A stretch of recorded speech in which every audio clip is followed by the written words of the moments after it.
So the other thing that we've talked about documentation, and of course that kind of butts up to another very important piece of the overall communication of the call, which is both the call to the hospital, right, is that med report, as well as the bedside, report. So let's get in. Let's talk a little bit about the call to the hospital first, which, and I think I said this in a previous podcast, is we don't have the luxury anymore of hearing too many other people's reports. Yeah, we're not using radios as much because we're not using anymore. radios, right? And that shaped a lot of how I give report. I grew up at our department. We had the aeromedical guys on scan on the radio at the station, so you heard generally very good radio reports, and you could clone that, and you could understand what is and what isn't not important. In addition to that, all of the communication at that time, of course, by radio from all the surrounding communities to the local hospitals, and you could of course hear that, right? Yeah. So then you've got, of course, many examples sometimes of very good, but also when somebody sounds really ridiculous, over the radio, and we've kind of lost that. In today's age, everybody just picks up their cell phone and makes a call, but that really shouldn't negate our professionalism and our wantonness to essentially train ourselves to polish that report. So, well, what happens? We're always going to have radio as backup, right? So if you have a disaster going down and phone lines are down, you don't have cell coverage. There's something going on in the hospital and our phones are down, and you might have to give a radio report. So being good at that verbal communication, especially for that pre-hospital report and really distilling it down to the important information is definitely a skill that every paramedic, EMT needs, and something that they need to continue to work on as one of their skills. Like, I can put an IV in, I can intubate a patient, I can give a good, concise report. That should be high on the list of skills that we need to have our providers in the field be good at. So then my question is, what do they want to hear? What do I need to convey to them? What's important? That's funny. I mean, Dr. Spanner just in, I forget which of his recent talks, he was essentially be succinct and ask what you're going to ask, because oftentimes we yammer on about what we found and what we've done, and let's assume you're calling for direction on something or for authorization on something is really the context, and we'll get back to and there's two different. There's a pre-hospital call, and then there's a med control call, and those are very different calls that you're making. And in his explanation, he was like, I often get these med control calls, and they tell me all this stuff about the patient, and I have no idea what they want. What do you want? Yep. Yeah, right. Just, you can be direct, right? If it's that medical control call or that, I want an authorization for this medication or this procedure. I know it's off script. Here's why, right? And then qualify. Correct. To start that from the medical control standpoint. So let's start with those medical Let's start with the medical control, and then we'll go to the... So what I like to hear is medic, whoever calls in, says, hey, I need an online med control, I need to talk to the doc. They find us. I go, hello, Dr. Hill. What I want to hear on the other end is, hi, I'm John. I'm from Portage EMS. I'm a paramedic. Or I'm a basic. I'm an advanced. I'm a first responder. That sets the scene of, I know who you are, where you are, and what your training level is. Scope of practice. Correct. Followed by the next question. The next thing out of your mouth should be what your question is going to be. I want authorization to give a medication. This is why I want to give it. I'm a basic. Patient's been short of breath for 3 days, worsening. They've tried their home albuterol. I want to give authorization to give Duaneb. Great. Yep. Give it. Give me pertinent vitals. In that case, you probably need no additional information. Sure, correct. Just give it. Absolutely. Right. And for that, I don't. Or if I have a paramedic calling and in our protocol you need online med control from metoprolol. Yeah. Hey, doc, I'm Jordan with so-and-so. I'm a paramedic. I'm calling to give 5 milligrams of metoprolol. I've got this patient, long-standing history of AFib. He's taking metoprolol and cardizem for this already. Started 10 minutes ago prior to us calling us. EKG shows he's AFib with RVR or something. Thank you. at 160, can I give, and his blood pressure is this, can I give metoprolol? I'll be like, yes, absolutely. And if 5 minutes later, 10 minutes later, it doesn't come down and vitals are still similarly, it's a stable blood pressure, you can go ahead and give another 5. Quick interjection there before you continue on. That second part is very important because not every doctor has the wherewithal to say, oh, and if. Correct. So that's but you can ask that's incumbent upon us then. Is like, hey, are you okay with me redosing this? Is there a redose you want me to focus on? Yep. Is there timing? Make a few phone calls. It's correct. It's not useful for anybody's time to make 4 different phone calls. Let's say you have an extended transport time. 4 different phone calls. If you need to, you need to. It's different. But if you should be able to anticipate, right? And what if this doesn't work, right? And then at the same time too, you own your response to the doc. This is why, and be confident in your decision. And if I say, doc, I really want to give labetalol to that patient, he's going to say, stop. Wait a minute. This is why we're not going to do that. Wait till we get to the hospital. I mean, red flags. Yeah, but another red flag, and how you present yourself is very different. If I say, hi, I'm Charles with this community, I'm a paramedic, guy's not feeling so great, he's sweating, he's really, really tachycardic, I don't want you to do anything. Right. Just bring him here. Treat with diesel, I will see him. Is very different than good, and this is not a skill that everyone just automatically has. You need to practice this. It's polishing. It is very polished. Yeah. And it's and I can get, in one sentence, I can give you a whole thing and ask my question, tell you what is pertinent to the situation, and probably get a yes out of you. And a good provider can do that. They can give a good, succinct report, ask you what they want to know, and get it out of you. It's a very short, quick phone call versus the person on the other phone that's very nervous. I'm probably not going to authorize you to do anything. And just to expand on that a little bit, the provider it's umming and ahhing and vacillating on that phone call. That's different than a provider that says, I have these things. I am stuck between this, these are the 2 things left on my differential diagnosis. I'm stuck between these 2 things. Yep. I need a second opinion. Yeah, that's completely different, right? And that's another great way to call med control, to say, this is what I got. This is how they presented. This is what I've done so far. This is what my concern is. I'm stuck. I don't know what to do. Do you have any other recommendations? I'm going to listen to that, and they're going to call like, hi, I'm John with this. I'm a paramedic. My questions of like, I don't know if I should go down this pathway or this pathway. This is the story. And then I can know, and the reason why we want you to lead with what your question is we're going to listen to certain parts in your presentation that are going to key us in the way. So that way I know what to listen for in your report, and I know which way I want to go. But a lot of times, I think paramedics and basics or whoever are kind of like, man, I'm going to sound like an idiot. No, you're consulting with your med control. Exactly. What do you guys do in the ER? You consult other physicians. I mean, it's there's no not a shift that doesn't go by. I'm like, hey, look at this EKG. This is the story that's going on.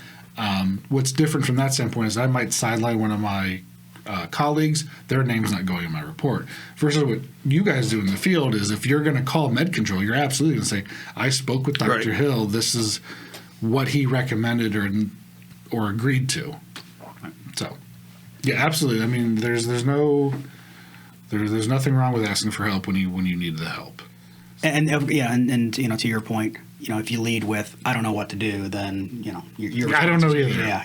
Then you don't know either. Treat with LSD, light Siren's diesel. I'll see you in a few minutes. And we've talked before that is exactly what we should be getting away from most situations. And the other thing to know is that when you're calling for online med control, at least as it stands right now in our system, you may not be getting an EMS medical director. Correct. You might just be getting a emergency medicine doctor who doesn't know your protocol inside and out, doesn't know what drugs you have on board. So sometimes it's better to ask that question. And if you have a follow-up, hey, if I do this intervention, is there any other steps you want me to do afterwards in that first phone call? Everyone's going to be happy with one phone call instead of 2, 3, or 4. Yeah, they say, hey, give some nicardipine. You're like, well, no, wait a second. I don't have that. Correct. How about... And again, that goes back to knowing drug classes and some stuff. We were talking off air, right? And echoing back too. I mean, there are differences. And if he gives me an order, I should re-echo that back to him. You want me to do this? Yep. And yes. But part of that encoding, decoding. His point also brings it's incumbent upon us to know our scope of practice Yes. and our protocol, right? Well, we should know that. No, we should, but And simply say, I'm sorry, doctor, I'm a medic. That's not within my scope. Yeah, well, yeah, and be comfortable to say that, too. Correct, absolutely. We don't want you to do anything outside of your scope. Yeah. Well, the doc said, no, the doc didn't doc understand said- where you were coming from. Doctor said do the C-section. That's a quick way to lose your license. And then the difference between maybe a med director call as opposed to just a regular ER call. So I know that my critique over the years has been the unnecessary detail in which most people go into. Like I've got an 18 in the left AC with normal saline. Whoever's on the other end just needed to hear we have vascular So access. the way I Correct. learned it, I mean, this will be my 20th year, unfortunately. When I started, we didn't have cell phone contact to the ER. We were using all radios. And there was only one radio to the Okay, ER. boomer. If I called on the radio, I'm tying up potentially somebody else calling on the radio. So I had to be quick with You my had to be report. I had to be specific. So it was a great way to learn, but unfortunately we don't need that anymore. We're using cell phones and people are very relaxed. You're sitting back.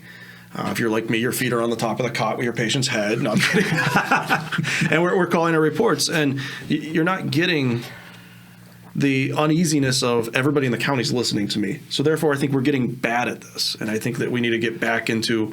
First of all, I am tying up a phone line. They have multiple phone lines, but I am tying up a phone line. I'm tying up a nurse or a paramedic taking this report. I need to hurry up with my information. I need to give them accurate information and need to know information. Do they need to know where my IV is and how fast it's dripping, or do they just need to know that I got an IV and it's flowing? Yes.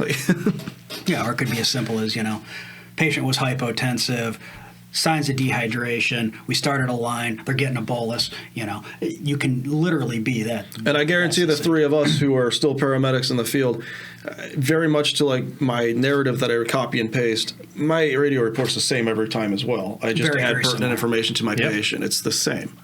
Now, we got to jump back to medical control for 1 second, then let's continue on with that radio report.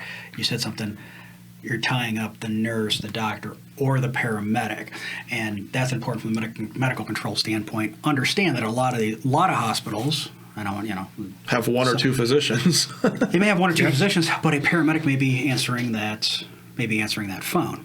And spare yourself, if it's a medical control call, spare yourself telling the story three times.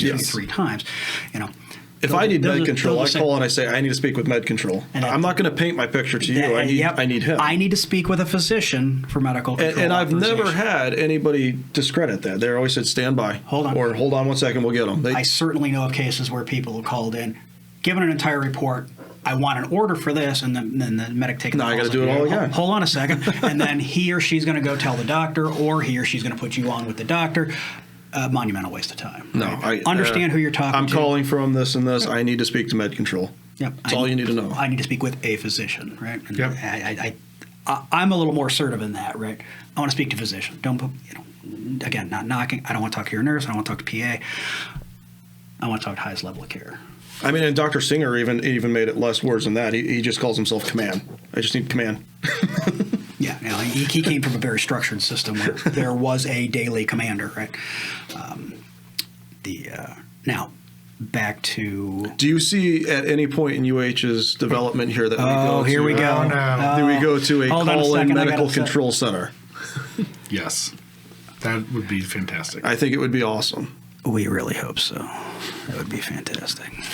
It was a rhetorical question, I For hope. those but- who are listening that can make that happen. Yes, certainly. There's been advocacy for such a model in this room by more than one person. Back to med control. Back calls. to the med control calls. What I will often do is if they put me on the phone for med control and I'll listen to their question, I'll get the information. Most of what you're going to tell me anyway is pertinent to what's going on. I know what's coming in. You'll likely give me vitals that are pertinent to what's going on. I will then ask how far out you are, and then sometimes I'm med control for patients that don't transport or agencies that don't transport to me, and they're like, oh, we're going somewhere else. I'm like, great. But that'll be the report. I will write it down in our documentation, and I will let everyone know. So that way it's only one report you have to give. That's very helpful. But I think that most of our, if it's a EMS doc that's answering the phone that's going to be on the line, we're probably going to do that. Most docs probably aren't. But I'm gonna save you the hassle of telling your story twice. And there has been times too where I'm busy back there, and if there is just one of me, and hopefully two of me, I might call up to my driver, hey, radio dispatch, call the hospital, advise them we have a trauma, and that might be all you get. But at the same time, at least you now have a trauma. But if I know that ready. that's coming out, that I know that I have a highly injured person that. Or, hey, doc, I'm on my way to your helipad. I may have to divert. Just be aware. Correct. I would even argue that they should probably go into the ER for further stabilization because I have blood products.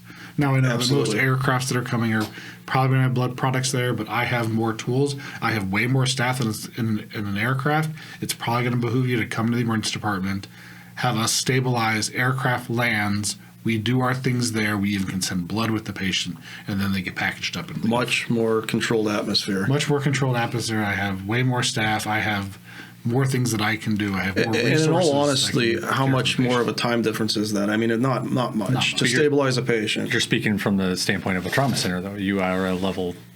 I'm a level 3. You're a level 3, right? So, I mean, that's important to note that depending on who you're calling, that may not be the case. Well, I may not meet a helicopter at CMC.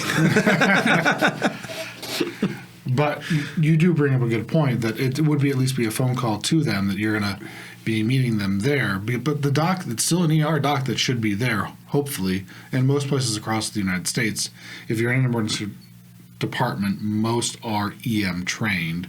We still have a lot of abilities in our tool belt. We can put in those chest tubes. If you have a collapsed lung or have concern for pneumothorax tension, well, you're going to already be needling that, but they should have a definitive chest tube to help further manage that, especially if they're going in an aircraft.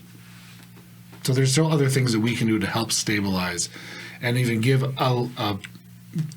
large bore access so that way we can do massive transfusion protocol. We can give them 2 units. There are 2 units of blood that we have in the hospital, and then the aircraft coming, if they have blood, can then give their blood to the patient. And you're ahead of the game at that point. Exactly. Yep. And back to your point about the abbreviated report of patients crashing, you're working.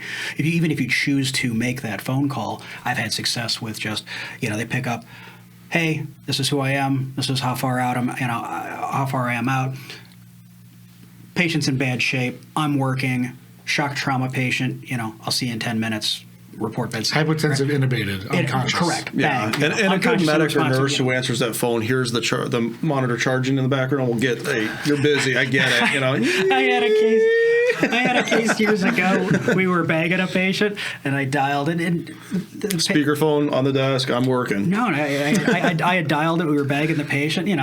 The thing was as you were. The nurse that was just super sharp and was a great nurse to work with. She picked up.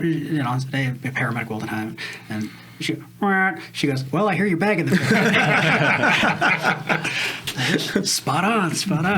Right, need I say more? Not your first day. And we're done here. We'll see you in 5. Gotcha. What's the blood sugar?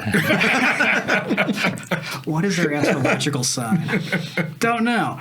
But the other thing that I just instinctively did a second ago in that discussion is I said, say this without laughing, I said my name, right? I think there's huge value in identifying, who you are, not just, I am truck number from station, right? I'm Caleb. I'm Ferroni. I'm coming, and I want to establish that rapport. I'm paramedic Wildenheim. That serves two functions. That's telling you my service level, as well as identifying me. I'm taking the onus for everything that's about to come out of my mouth and the treatment. And just going back to QI and QC, the phone calls are all recorded too, and those are being audited as well. So and for everyone's value. Yeah, exactly. Especially for little off topic, but like for the high risk documentation of sign-offs. That you're calling on a recorded line, that if something were to happen, that we have this case, and oftentimes you say, hey, I've got this, I'm going to say, I want to talk to the patient. Hi, ma'am or sir, I'm Dr. Hill. I'm an ER doctor at this hospital. tell me what's going on.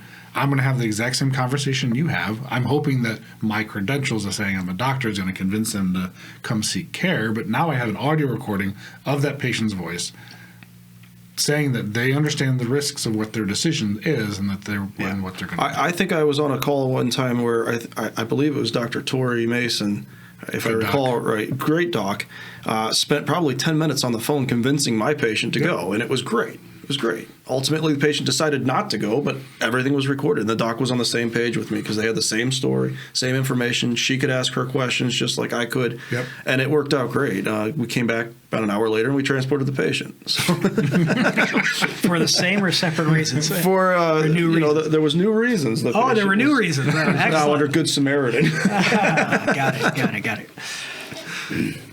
But again, CYA. If I'm upset, if I'm worried, I'm a patient advocate. I'm going to talk to you, not only to scoot the liability your way, I am, but at the same time, we're going to be on the same agreement that this patient should be seeing, or it's okay. Yeah, absolutely. And that's what Med Control's for. That's what those phone calls are for. They're to help you guys out in the field, and we should all be very happy to take those phone calls. And I'd much rather nip something out there 5, 10, 15, and in some cases, depending upon where you're at, a 45-minute transport time. I'd want you to do some intervention early than have to wait the transport time to get to me. So bedside reports. Yeah, I think we're into bedside reports. I know that a lot of people just want to be like, hey, I talked to you on the phone already, right? Yep. Same story, goodbye. It doesn't cut it. So that's often, we talked about this before, there are so many people that are working in the emergency department then that the person that took that phone call is probably not the person that you're giving a bedside report to. Very rarely is it going to be the physician that heard you on the phone that might be at bedside for a critical patient that's coming in. And we're going to want to hear everything that happened. We're going to want to hear those things that we've touched on in important in documentation of last known well for stroke. We want to get the important stuff out of the trauma, how fast the vehicle was going, what you saw on scene. But again, concise. And having a script in your mind that you always follow is very important. Most people, and I do the same thing, I say age, sex is typically apparent in the room, but you can say 65-year-old male, history of COPD, short of breath for 3 days, getting worse, hypoxic when we found him to 70s. I gave 2 Duanebs in the field. I gave 125 of solumedrol. Patient's oxygenation improved with this plus supplemental O2 into the mid-90s. Now on 4 liters nasal cannula, does not wear oxygen at home. EKG shows sinus tachycardia. Do you have any questions? And doc, last year at the same time, I intubated this patient for the same reason. That's a great reason. Yes, exactly. Whether or not these patients that have known lung disease, if they've required intubation in the past. Right. Or if they're on CPAP. And a lot of times I even ask patients, and this is good for interactions too, like if this is a recurrent problem for them, what did they do last time? Oh, last time I felt this bad, they put the mask on Did and it I felt work? better. Great. We're going to go right to that. Yep. We're not going to skirt around with what actually is going to work for you. And patients are going to know, this is the worst I've ever felt. Especially when it's chronic, absolutely. They'll know what makes it better. Yeah. Especially if it's Dilaudid that does it. Yes. Magically, that fixes all things. It's that medication starts with a D. Diphenhydramine? Yeah. Yes, that one. Now, you as a physician, do you wait until I give my report to the nurse before walking in and me having to repeat it every time? It seems that was like. going to be my. Do you lurk outside? Wait, silence. I Now will walk tell you, in. I know of one medical director. Hey, before you leave, can you do that again? One medical director that routinely will meet the ambulance in the bay. And that could go either way as well. Some of them get very upset about that. I find it intuitive. Why not? Meet me out there. I'll talk on the way in. Yep. But let me speak. So my solve for that, right? Because that has of course frustrated all of us at some point, right? Especially you go to a trauma center, or, taking them to a heart center or something like that, and then here comes interventional cardiology. Here it comes. And I got to tell this story 9 times. They're stopping me in the hallway as I'm cleaning up my cot. This might be a little bit of a dick move, but I'll walk in. Is everybody here? Is everybody here that needs my report? But especially if it's a trauma or a STEMI or something, absolutely. I'm not going to wait 20 minutes for everybody to assemble, but if they need to wave somebody in or something like that. The other thing is that's fine, because what I actually do, and more specifically for traumas and most of the like pre-hospital alerts, is you guys walk in, we should be quiet, and if no one else should be talking, especially when you guys are giving a report, so everyone can hear you. Traumas are a little bit more scripted, and we're probably a little bit more stringent upon them than most things, but if it gets out of hand, I, as the physician in the room, will say, everyone be quiet. They're talking. They're the only ones talking. Let them finish. We can ask questions later. Anyone else can ask questions, and then we'll dismiss you guys, and then we will start our assessment. And that's good on you. And that's how we should run our critical patients. That's not how we run all of our patients, but critical patients, that should how it be. You guys roll in, room silent, we're listening. Not that we're not going to be doing other things. We might be transferring the patient. We might be having nurses starting IVs. We might be opening a crash cart. We might be pulling equipment in, but it should be quiet enough that everyone can hear. Everybody can hear it. The other part of that, let's take the specialty, the care situation, the trauma, the STEMI. And no, I don't wait out the room. I will go with it. let's take that out. Let's just say it's a normal sick patient. Doctor's clearly in the room, or the nurse is clearly in the room. It's a standard handoff. You don't have to put the patient on the bed before you start talking, and that is just an absolute pet peeve of mine. Hold on, everybody, hold on. Crash through the door. Right? It's like you're allowed to start talking. In your case, you have to open the back door. It's like, oh, here's the medical director. I need to start talking, right? And same thing. You walk in the room, clear everybody's there, or it's not that big of a situation that you know specialty teams are going to be there.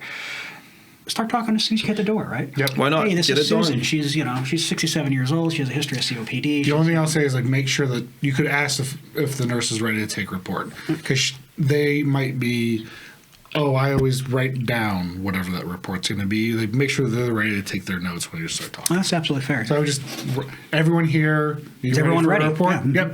Yep. I like that. Yeah. And then I'll mention this.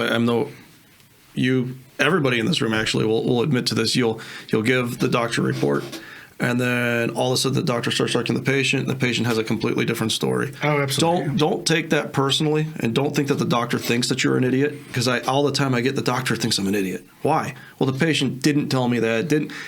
He understands. We don't. She understands. Whoever it is, they understand. Just once you catch that doctor a few minutes later, just be like, hey, that's not how I had it. They get it. Yeah, what's really in poor form is then to talk over the doctor and the patient. Trying to get that's your not what you point told across. me. Yeah, exactly. No, Don't do that. absolutely not. So, although that everyone's different, and sometimes as physicians we get on our high horse, you remember that we were all students at one point. We were at one point. There was our first patient, and we've made mistakes in the past, and I've been that med student, I've been that resident where I didn't get that piece of information either, because the patient literally just didn't tell me. Right. I've asked questions and they said no, and I've had an attending go in and ask the same question and give a completely different answer. We've all been there. It's part of the reality about being in medicine. You send 3 people in to go and interview, you'll get 3 different answers. Oh, and by the way, Doc, I think they had a TIA. Now I'm leaving. Well, if time permits, I definitely try to stick around. So if I give my report directly to you, I try to stick around and listen to the questioning that you give them, because maybe it's going to trigger me in on something that I'm going to pick something up that I'm going to learn, or I can fill in some gaps also that the patient that I may have picked up along my care path as I was treating the patient. But for me, over the course of my career, I really try to stick around and ask further questions and listen to your questioning of the patient too, because it's going to help my care down the road too. And even stop us coming out of the room and say, hey, doc, I got a question. Why did you ask that question? Why did you do that? Whatever it is you did, why did you say, stop giving the fluids that I hung? Yep. We'll be happy to teach you. Yeah, I want to teach you. I want to make you extremely better. valuable. Yeah, and most of us go back to the same facility over and over. You're there 2 hours later. Hey, what happened to... Oh, yeah, all the time. What happened to that guy that we brought you? Unfortunately, at 6? we never really see the tail end of it. So, In some cases, no. Right? No. Oh, that was a brain bleed. I flew him out 10 minutes ago. Yeah. yeah, what? How did you come up with that? It's the only other thing I'd like to kind of bring up is if me being the paramedic in the squad call ahead to the hospital and say I'm activating your stroke team, or I would like to activate your sepsis team or your STEMI team, what have you. It's very discouraging when I walk through the door and nothing's changed. I think that's a bridge that needs to be gapped eventually through EMS and the hospitals, that if I'm your eyes and ears in the field, you have to trust that and activate the team. It may be hospital specific. It's probably going to be hospital specific, and I agree with you. And that's how I was trained. That I have to trust that you guys are well trained in the field, that you're seeing what you're seeing, and maybe you're not painting as well of a picture over the phone as what you should be to help me understand. But I'm always going to trust if you're calling a STEMI, if you're calling a stroke, if you're calling a trauma, I'm going to match that on my side. And again, if that's not happening, I'd talk to whoever your med director is and bring that up as an issue and say, like, especially within our own system, like, we have well-trained individuals in the field. If they're giving me that report, it's okay to over-triage. I want to over-triage. It's better than under-triaging. Over-triage is not what you want to do. I don't want to be the guy that receives a STEMI rolling in the door when I could have had cath lab activated 20 minutes ago and they'll be ready in 10. Or it's overnight and they have to come in. Yeah. And now you're X amount of minutes behind the 8 ball. Or I've got a great interventionist in my place. If you activate a pre-hospital STEMI, him and I will meet you in the ambulance bay. We will open your ambulance door up and be like, "What's going on?" And that's phenomenal. Let's go. Cath lab's ready. That's phenomenal. He still holds the record, right? Oh yeah, I'm sure he does. It's like splashing betadine on the groin and had for a door balloon radial arm going down the hallway. It's like whoa. Just riding on the cot. Yeah, right. Remember that our documentation is part of our patient advocacy. I think you have a pretty cool quote that you mentioned earlier. I don't remember it off the top of my head, but I know you do. I don't know it off the top of my head. I stole it, and so it's complete plagiarism. I'll give credit where credit is due. It's from Steve Worth of Page, Wolfberg, and Worth. They're one of the largest EMS law firms in the country, and his quote last time I heard him speak was, "The quality of your documentation reflects the quality of your service." So some people yell at me. One of my partners writes his narrative in all caps. I said, "Well, have you ever seen a legal brief where they've written in all caps?" No, it's unprofessional. Your punctuation is important. The way you write should be in a professional manner that reflects upon your care also. So I think for me, that's the most important part. Make sure your documentation is complete and it's professional. Don't leave anything up for assumptions. Because it's not written down, it didn't happen. It didn't happen. So. All right, well, I think that rounds us out for everything on this list, and I guess we'll talk to you next time. See you next time. Yeah. Thanks. Thank you, guys.